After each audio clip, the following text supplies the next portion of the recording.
Hello dear student, कैसे हैं आप लोग। उम्मीद करता हूँ आप लोग अच्छे होंगे। मैं सेल्फ विनय कुमार पिन and welcome to my channel chem to by Vinay sir.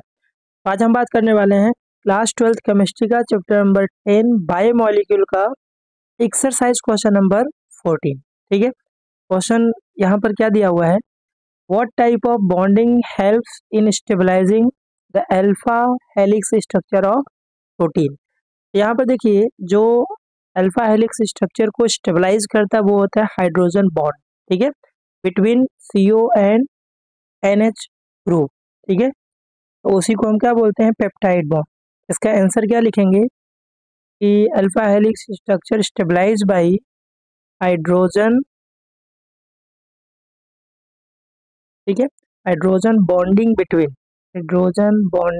Between NH, NH and C double bond O of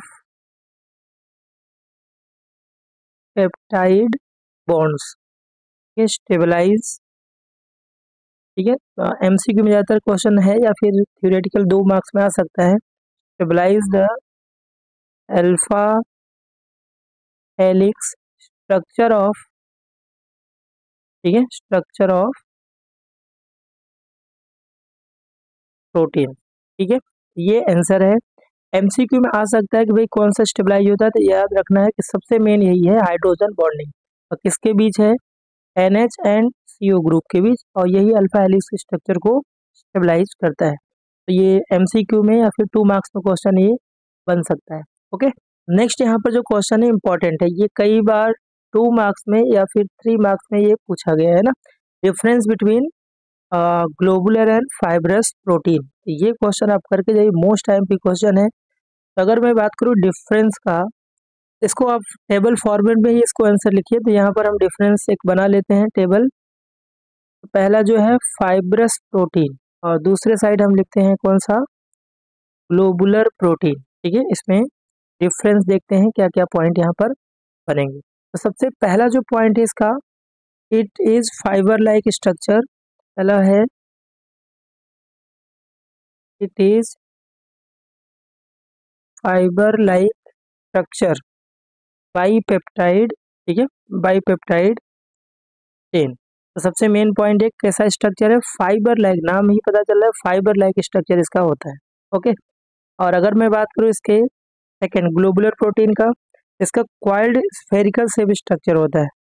ठीक है, हम इसको लिख सकते हैं, it has coiled spherical, coiled spherical shape. ठीक है, तो पहला यहाँ पर इसके स्ट्रक्चर से रिलेटेड है। दूसरे पॉइंट की अगर बात की जाए, है ना, तो फाइब्रस प्रोटीन जो होता है वो वाटर में इनसॉल्युबल होता है। Second point, insoluble in water, water में डिसॉल्व नहीं होता है। तो दूसरा क्या होगा, सॉल्युबल इन वाटर होगा, सॉल्युबल इन वाटर। ठीक है, तो 2 मार्क्स में आएगा, तो 2 पॉइंट बहुत है ना। अब यहाँ पर अगर हम नेक्स्ट पॉइंट की बात करें, ठीक है, थर्ड पॉइंट, तो फाइब्रस प्रोटीन जो होता है जनरली क्या होता है, स्ट्रक्चरल पर्पज से यूज होता है। तो यहाँ पर हम लिख सकते हैं, it is used for, is used for structural purpose के लिए यूज करते हैं। और जितने भी एंजाइम्स होते हैं, all enzymes are globular protein. ठीक है, ग्लोबुलर प्रोटीन, और हार्मोन्स भी इसमें कुछ आ जाते हैं। ये एक्टिविटी, बायोलॉजिकल एक्टिविटी से रिलेटेड है। एंजाइम क्या करता है, रेट ऑफ रिएक्शन को फास्ट कर देता है, तो हमें ऐसा पॉइंट बना सकते हैं। और चौथा जो पॉइंट है, इसके एग्जाम्पल, है ना, एग्जाम्पल भी इम्पॉर्टेंट है, MCQ में बहुत पूछे जाते हैं। इसके एग्जाम्पल अगर हम बात करें, देखिए 2 एग्जाम्पल यहाँ पे दिया हुआ है। एक तो मायोसिन है, ठीक है, मायोसिन, और ये कहाँ प्रेजेंट होता है, इन मसल्स में होते हैं। ठीक है, प्रेजेंट इन मसल्स। और दूसरा एक एग्जाम्पल है केराटिन। केराटिन कहाँ होता है, हेयर या फिर फूल में या फिर सिल्क में ये प्रेजेंट होते हैं।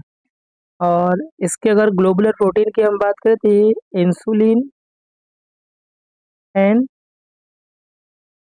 एल्बुमिन, ये इसके ग्लोबुलर प्रोटीन के एग्जाम्पल है।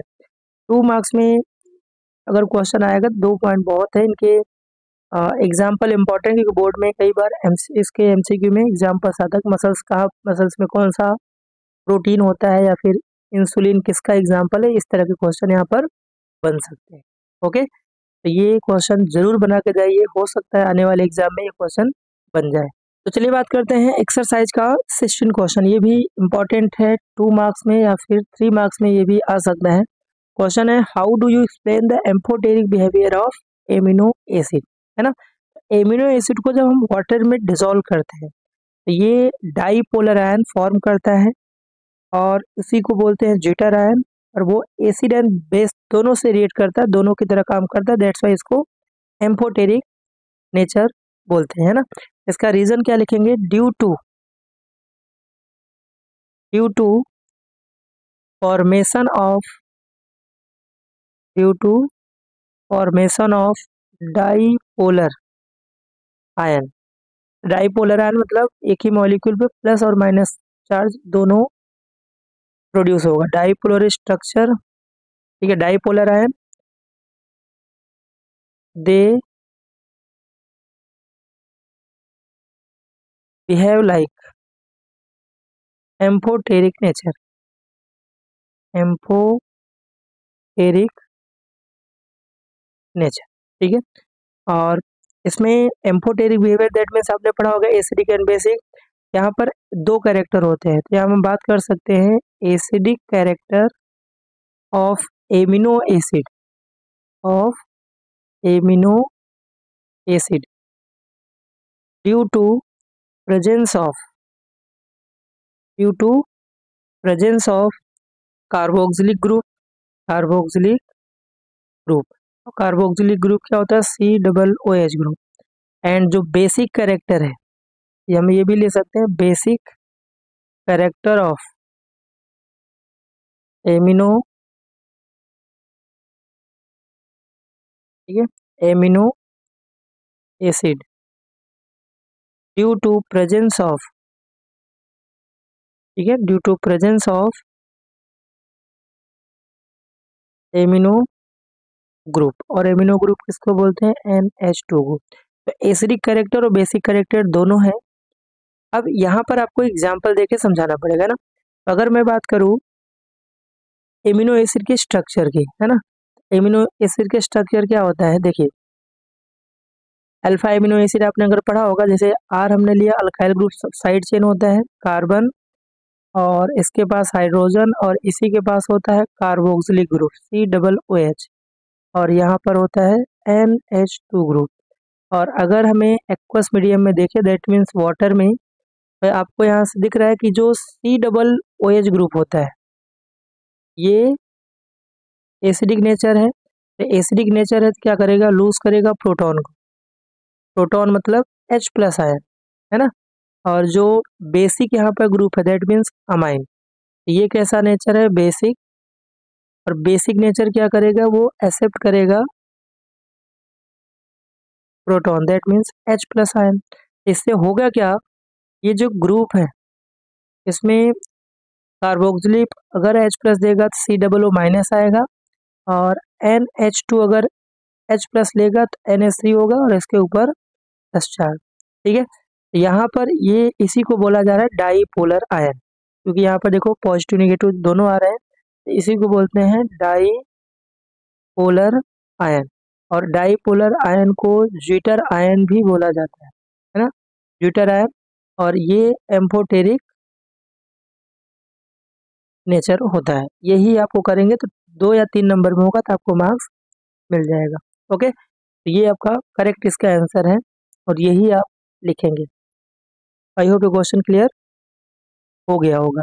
तो हमारा नेक्स्ट जो क्वेश्चन है, व्हाट आर एंजाइम, है ना।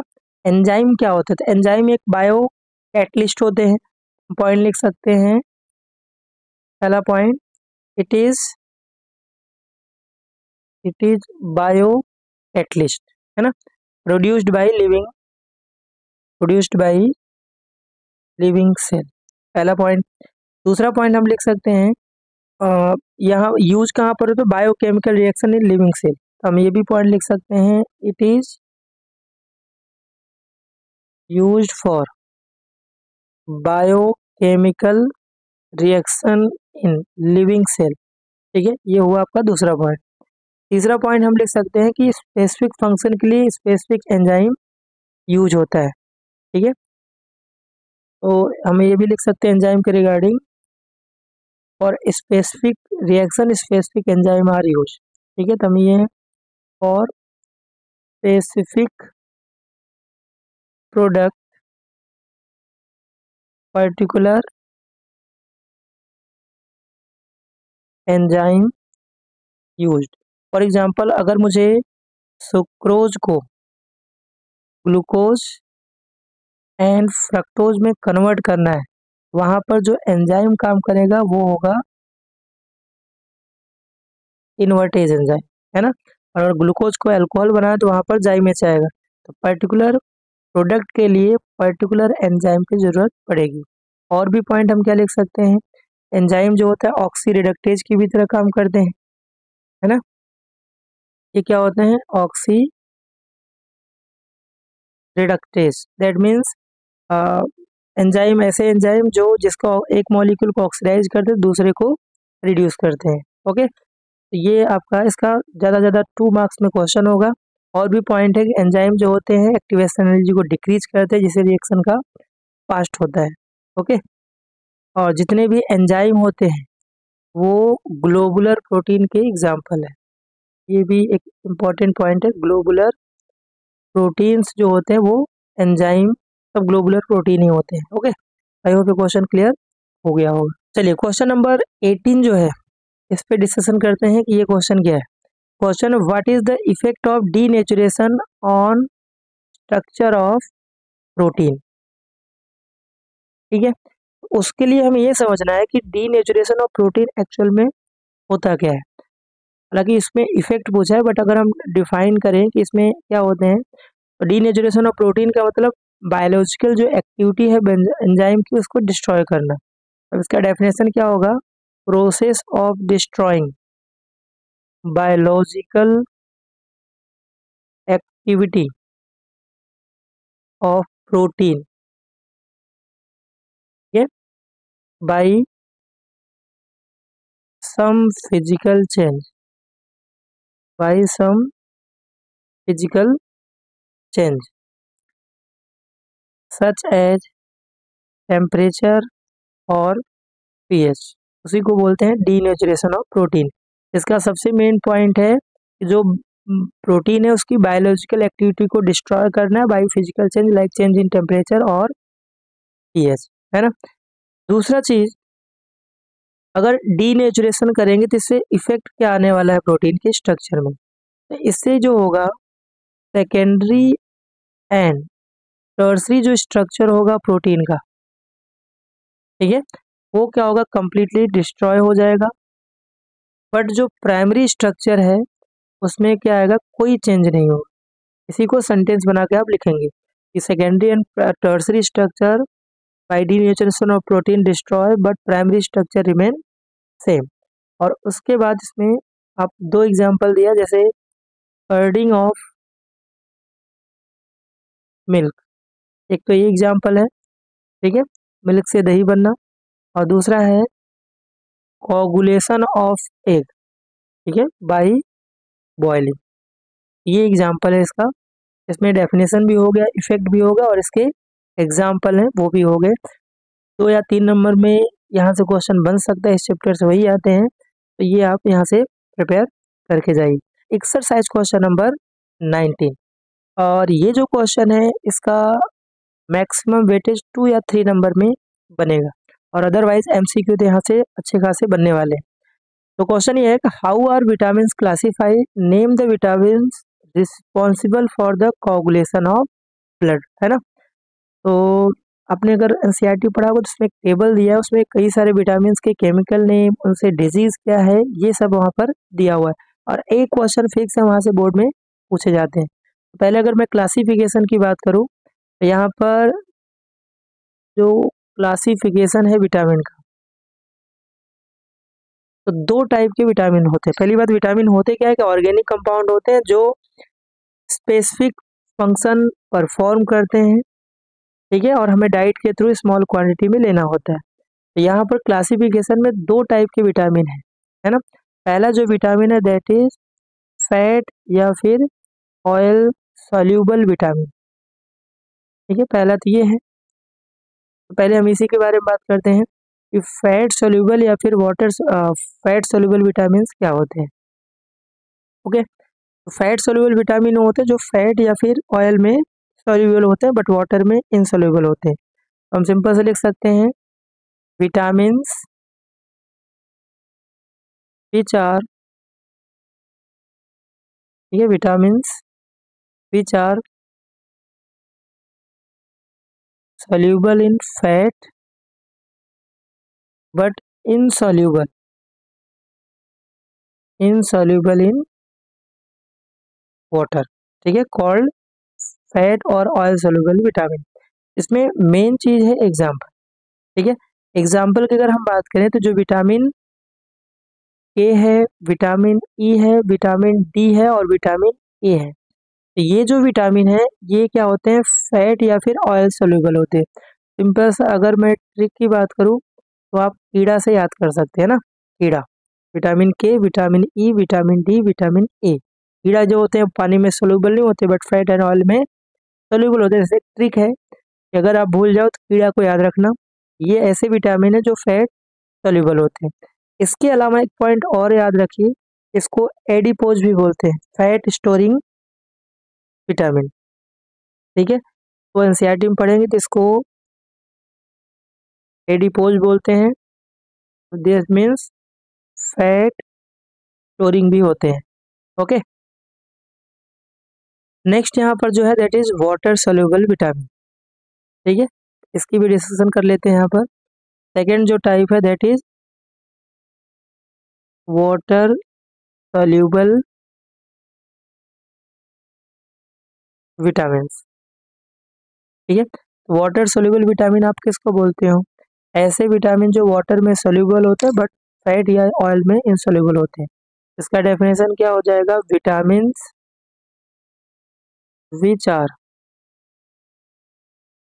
सोल्यूबल इन वाटर, ठीक है, but insoluble in fat, called water soluble vitamin. इसमें आप ध्यान रखेंगे कुछ पॉइंट्स हैं, जैसे इसमें कीड़ा को छोड़ करके बाकी जो विटामिन है, विटामिन बी है ना, and vitamin B and C, B के अंदर क्या आता है, बी1 आता है, बी2 आता है, बी6 आता है एंड बी12 आता है। ये सब विटामिन क्या है, वाटर सोल्यूबल है, और एक विटामिन सी आता है ना। अब इसमें एक पॉइंट ये रखना है कि वाटर सोल्यूबल विटामिन को हमें डाइट में रेगुलर लेना होता है क्योंकि ये यूरिन के थ्रू पास आउट हो जाते हैं। इसमें इस पॉइंट को भी लिख लेते हैं यहाँ पर कि दीज विटामिन्स, ठीक है, these vitamins regularly taken in diet because they excrete through urine. ऐसा क्वेश्चन आ सकता है कि वाटर सोल्यूबल विटामिन को डाइट में रेगुलरली क्यों लेना होता है, क्योंकि ये यूरिन के थ्रू पास आउट हो जाते हैं। इसमें सारे विटामिन में से वाटर सोल्यूबल में एक को छोड़ करके, इसमें ध्यान रखना एक्सेप्ट बी12। तो ये एक ऐसा वाटर सोल्यूबल विटामिन है जो हमारी बॉडी में स्टोर होता है, ये यूरिन के थ्रू पास आउट नहीं होता है। बाकी जो विटामिन है वाटर बी1 है ना, में बी1 आया, बी2 आया, बी6 और विटामिन सी, ये हमारे बॉडी में स्टोर नहीं होते हैं, इसको छोड़ करके बी12 विटामिन को छोड़ करके। तो 2 या 3 नंबर में है या फिर एमसीक्यू में है, इससे ज़्यादा और नहीं आने वाला, ठीक है। इन पॉइंट को आप याद करके जाएंगे, क्वेश्चन आ सकता है, इंपॉर्टेंट है। चलिए बात करते हैं क्वेश्चन नंबर 20 का। क्वेश्चन है why are vitamin A and vitamin C essential to us, give their importance source. तो अगर हम बात करें विटामिन ए का, है ना, इसकी डिफिशियंसी से कौन सा डिजीज है, पहले हम ये बात करते हैं। इसकी जो डिफिशियंसी अगर बॉडी में हो जाए, इससे डिजीज कौन सा होने वाला है, आपने पढ़ा होगा, तो जेरोप्थेल्मिया बोलते हैं, कौन सा विटामिन है? ठीक है, जेरोप्थेल्मिया।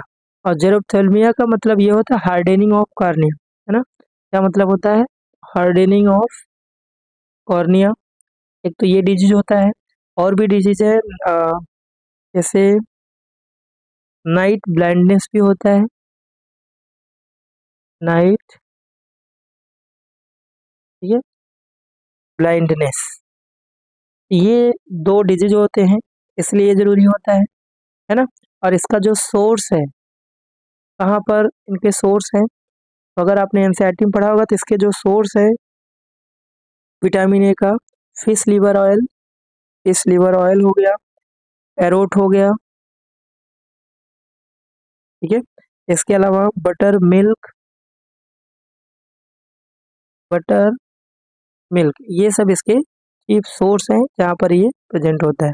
ओके, विटामिन, अगर सी की बात की जाए, इसका जो केमिकल नेम ये भी इम्पोर्टेंट है, इसको स्कॉर्बिक एसिड भी बोलते हैं, स्कॉर्बिक एसिड। ये भी याद रखिए कि एमसीक्यू में आ सकता है। इकलौता विटामिन में जितने भी हैं उसमें ये एसिडिक कैरेक्टर होता है। अब विटामिन सी की डिफिशियंसी से कौन सा डिजीज होता है? स्कर्वी डिजीज, ठीक है, scurvy. Scurvy means bleeding gums, है ना, दांत का है ये, ब्लीडिंग, खून जो निकलता है वही स्कर्वी डिजीज होता है। और ये इसका जो है सोर्स जो है, सोर्स जो खट्टी चीजें होती है उसमें विटामिन सी होता है। जैसे अगर हम बोल रहे हैं साइट्रस फ्रूट जो है, ठीक है, साइट्रस फ्रूट है। इसके अलावा आंवला है ना, आंवला आपने खाया होगा। आंवला हो गया, ग्रीन लीफ वेजिटेबल, वेजिटेबल है, उसमें भी ये सोर्स होते हैं। ये सीधा सा एमसीक्यू टाइप क्वेश्चन, और ये जरूरी है क्योंकि इनसे डिजीज ये है और इसलिए हमारी डाइट में ये जरूरी है। ओके, आई होप ये क्वेश्चन क्लियर हो गया होगा। और अगर आप चैनल पर नए हैं और चैनल को अभी तक सब्सक्राइब नहीं किया है तो प्लीज़ लाइक शेयर सब्सक्राइब ज़्यादा से ज़्यादा शेयर करें